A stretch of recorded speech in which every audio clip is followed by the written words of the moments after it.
Today's title, Mama, I'll Give You the World, by Ronnie Schlotter, illustrated by S. Selig Gallagher. When Papa was around, Mama loved to dance, but Mama doesn't dance anymore.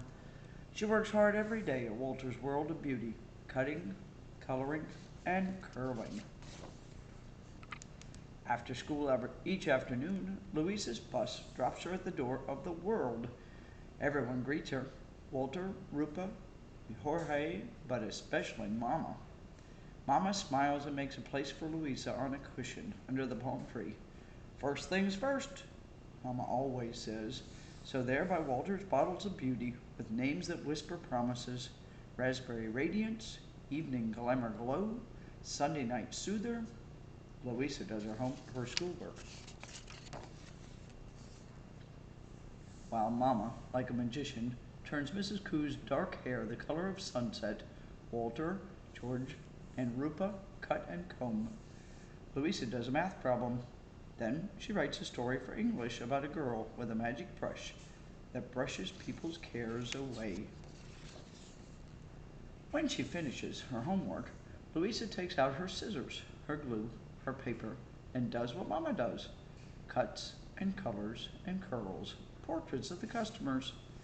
Everyone in the world is a flower, her mother always tells her. Together they make a bouquet. So Louisa cuts slowly, noticing how different each flower is and how each one comes in a special size and shape. In between customers, Mama rests in her chair and lets Louisa brush her long, thick curls. Louisa brushes hard, pretending she is the girl in her story, carefully watching her mother's face to see if she can make her smile. Mama hardly ever smiles, but when she does, she is the prettiest flower in the world. Louisa loves to look at the pictures of her mother at her mother's station. One is of Louisa, the other is of Mama, long ago, happy and dancing, in a large room that looks like a palace, crowded with people and full of lights. Mama says the name of the palace is Roseland, but Louisa doesn't believe her. She thinks her mother has made up the name because she loves flowers. Can we go there? Louisa asks. She imagines the two of them holding hands and dancing at the palace Mama calls Roseland. But Mama shakes her head no. She holds the picture in her hand and her eyes look at something far away and once upon a time. Something Louisa can only guess at.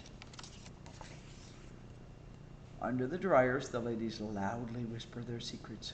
But Louisa has a secret of her own. Tomorrow is Mama's birthday, and tonight Louisa is going to give her the present she has been planning for such a long time. For the past few weeks, whenever Mama isn't looking, Louisa has whispered her secret in the ear of each of Mama's favorite customers.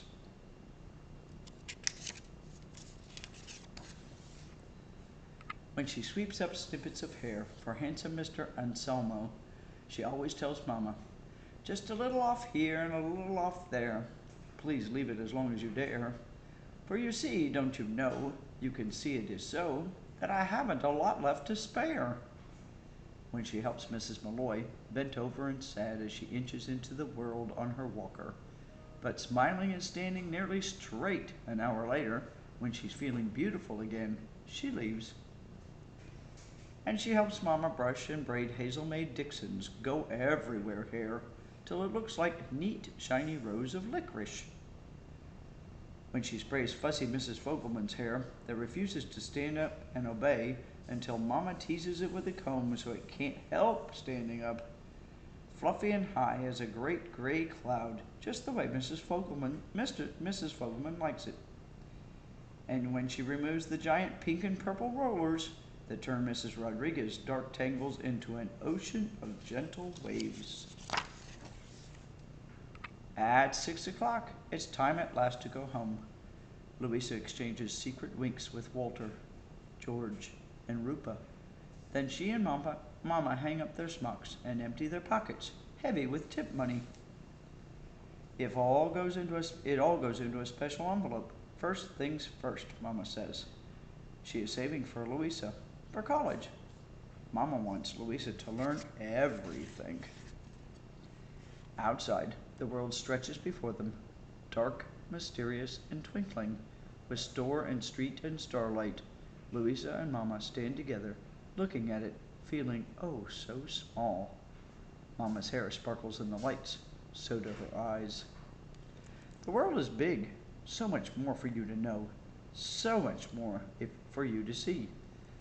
One day, if I can, Mama says, patting the envelope deep in her coat pocket, I will give you the world. No, thinks Louisa. Tonight, if I can, I will give the world to you for your birthday. At home that evening, Louisa asks Mama to try on her prettiest dress, the one with the roses and violets and vines that encircle Mama's waist, the way Louisa's arms do when they hug. Please, Mama, Louisa begs. Not now, Mom says. I'm tired. Pretty please, Louisa asks, opening her eyes as wide as Walter's windows and looking at Mama in a way she knows Mama can't refuse. All right, Mama says and puts on her dress. While she does, Louisa pretends to be searching for something. Mama, she calls out, we have to go back to the world. I forgot my book. Louisa hurries and hands Mama her coat. Mama pushes the coat away. No, she says. It can wait until tomorrow. Louisa is worried. But Mama, she pleads, it's for my book report. Don't you always tell me first things first? Mama sighs and puts on her coat. Louisa tries not to smile. When they get to the world, it is dark. Louisa holds her breath as Mama takes out her keys and opens the door. The moment Mama turns on the light, music fills the world. Surprise! Louisa's portraits dance along the walls and mirrors. Walter, Rupa, and George have filled the room with roses and have hung tiny lights that wink like eyes. All of Mama's favorite customers are there, dressed up, but Mama, smiling, is the prettiest of all. Happy birthday, everyone says. Then, speech! Mama blushes. First things first, she says, and she gathers Louisa into her arms. For your birthday, Louisa says, I wanted to turn the world into Roseland. You did, Lulabelle, Mama says. Thank you. Thank you all. Mama, Louisa asks as the music swells from Walter's boombox, will you dance with me? Mama doesn't move and she doesn't answer. She looks at Walter, Rupa, and George, smiling at her. She looks at Mrs. Mallory, two old feet tapping beside her walker like two new feet. She looks at Mrs. Fogelman's great gray cloud of hair turned golden by the lights and changed into a clear weather cloud. She looked at Mr. Anselmo and Hazel May Dixon and Mrs. Rodriguez and Mrs. Koo, all dressed in their finest clothes to honor her. Then she looks deep into Louisa's eyes, and Louisa sees that Mama's eyes are no longer far away. They are near and clear and wet with tears. Shall we dance? Mama asks Louisa. And Mama and Louisa dance. They twirl and whirl and laugh together. Soon everyone is dancing, and the world seems to sparkle and spin faster and faster around them. Then Mr. Anselmo, with a bow so deep that his bald spot shows, and he doesn't even care, asks Mama and Louisa to dance with him, and they do. And the way Mr. Anselmo smiles at Mama and the way she smiles back at him makes Louisa think there is no more beautiful place in the world than this world, and the world they are dancing in now. The end.